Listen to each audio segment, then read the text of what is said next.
haciendo limonada. Y me ha dicho: bástate mi gracia, porque mi poder se perfecciona en la debilidad. Por tanto, de buena gana me gloriaré más bien en mis debilidades, para que repose sobre mí el poder de Cristo.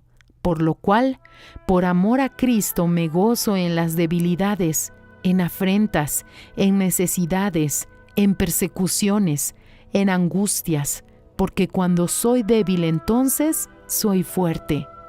Segunda de Corintios capítulo 12 versículos 9 y 10. Se engañan los enemigos de la fe al pensar que las angustias y las tribulaciones disminuirán nuestra confianza en el Dios de Abraham, de Isaac y de Israel. Al contrario, del limón aprendemos a hacer limonada. De la debilidad sacamos fuerzas, de manera que cuando estamos débiles, allí es cuando somos fuertes. El Espíritu Santo está con nosotros de la misma forma como estuvo con nuestros padres en la fe.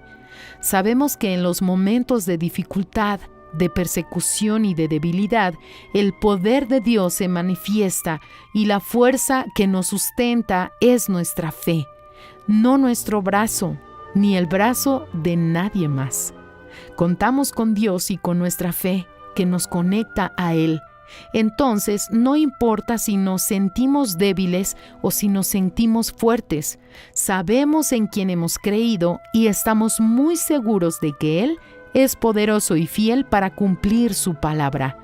Además de eso, creemos en la promesa de que cualquier tribulación es momentánea y que por la mañana vendrá la alegría. Por la noche durará el lloro y a la mañana vendrá la alegría. Salmos capítulo 30, versículo 5. Nada disminuye nuestra confianza en Dios.